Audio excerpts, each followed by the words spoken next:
Fala pessoal, Alessandro Loyola aqui. A palavra ambição, ela vem do latim ambitio, que poderia ser traduzido como alguma coisa como perambular em busca de votos, o que consequentemente e por extensão a gente poderia traduzir ambitio também como um tipo de busca por reconhecimento. A ambição, você pode considerar isso como um sentimento, uma emoção, um traço de caráter. A ambição ela está profundamente incrustada na natureza humana. É um tipo de ganância, um desejo de alcançar alguma coisa, unido a uma determinação para chegar lá a despeito de qualquer insucesso ou adversidade no caminho.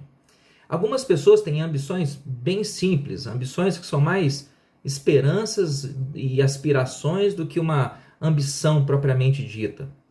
Isso não é de todo ruim. Você levar uma vida calma e pacífica, cuidando das suas próprias coisas, não é um tipo de conduta que a gente poderia chamar exatamente de condenável. Do outro lado, a gente vai ter algumas pessoas que não colocam limites naquilo que elas gostariam de conquistar.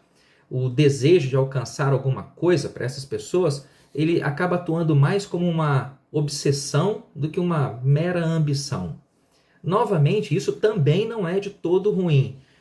Você levar uma vida, você estar preocupado em levar uma vida bem produtiva e extremamente focado e disciplinado em passar bons princípios morais para as pessoas que você ama, por exemplo, isso é um tipo de virtude aristotélica e também pode ser considerado um tipo de vida louvável.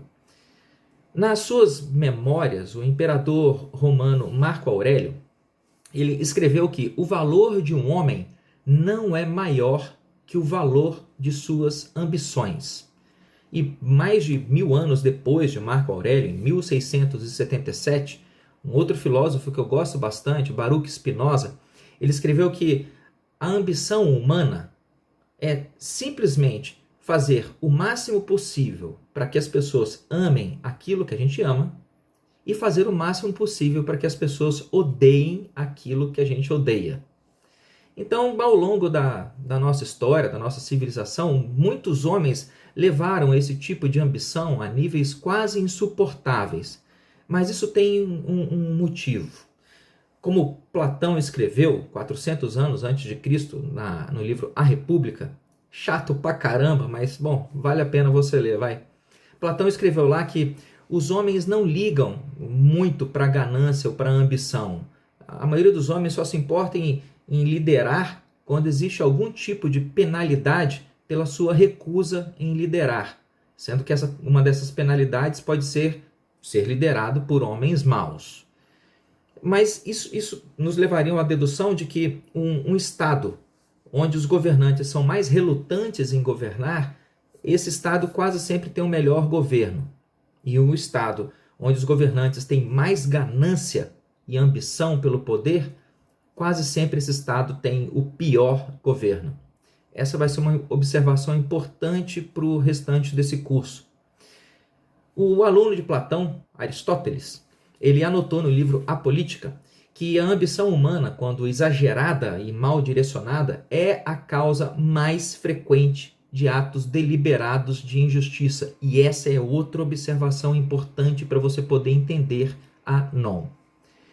A ambição ela acaba funcionando como uma droga em certas pessoas. E como uma droga, ela torna essas pessoas viciadas nesse thrilling, né? Nessa adrenalina. E essas pessoas acabam fazendo coisas quase inacreditáveis para alcançar seus objetivos. Porque se a sua ambição pode alcançar qualquer coisa que você desejar, então tudo que você precisa é estar disposto a pagar o preço. E alguns homens se dispuseram a ir bem, mas bem longe para pagar esse preço. E foram generosos o suficiente para poder fazer com que outras pessoas também pagassem esse preço. Um exemplo, entre 1162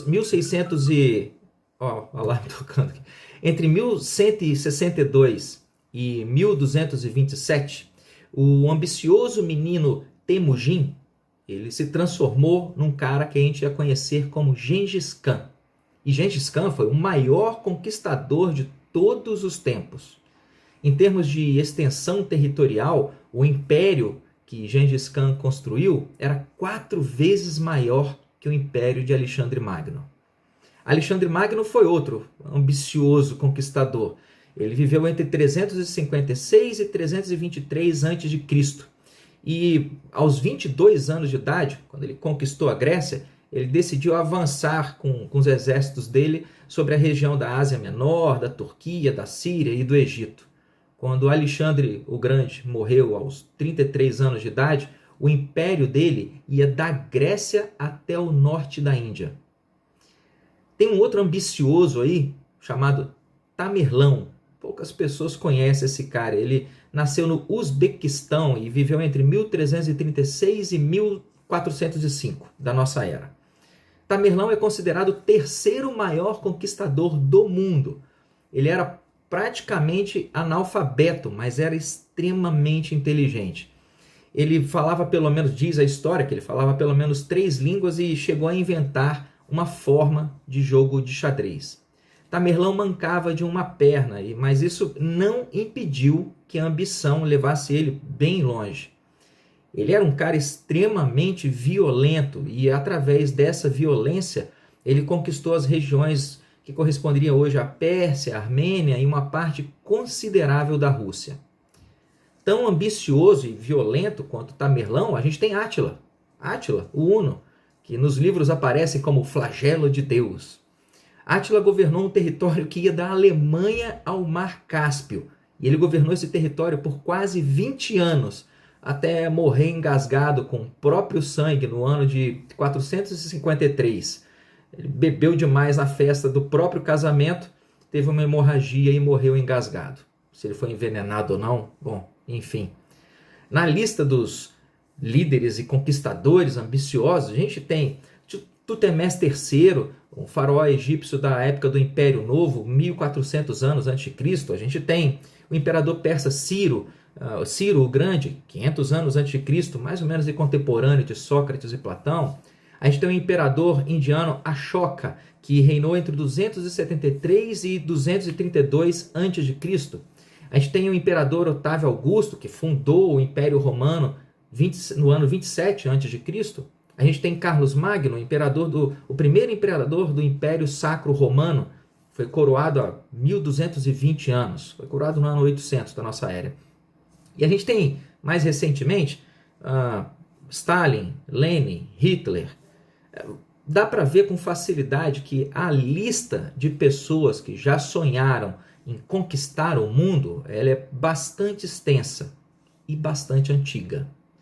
Se a ambição de conquistar o mundo é uma coisa tão ancestral assim na nossa espécie, você acha mesmo que essa compulsão ela desapareceu no ar, no nada, de uma hora para outra? Você acha mesmo que agora, no final do século XX, no começo do século XXI, a humanidade de repente se tornou imune a esse tipo de obsessão? De repente você acha que esse tipo de sonho de conquistar o mundo, ele existe só na cabeça de uma meia dúzia de ditadores malucos e em países francamente socialistas? Mas eu vou te contar uma coisa.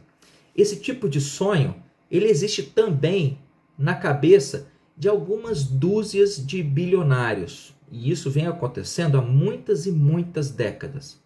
Só que, ao contrário do que aconteceu com Hitler e Lenin, que nasceram pobretões aí e cresceram sem grande formação educacional, essa aristocracia bilionária, ela tem acesso ao melhor que o dinheiro pode comprar. Esses bilionários têm acesso a todo conforto, conhecimento, prestígio, influência e tudo isso desde a tenra infância.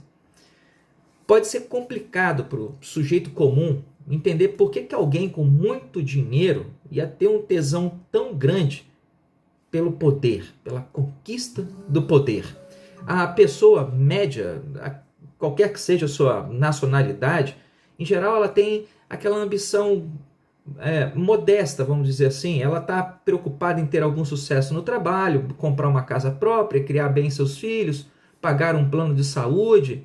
e desfrutar do lazer de algumas coisas simples, como viajar, fazer um churrasco com os amigos, mesmo em época de quarentena.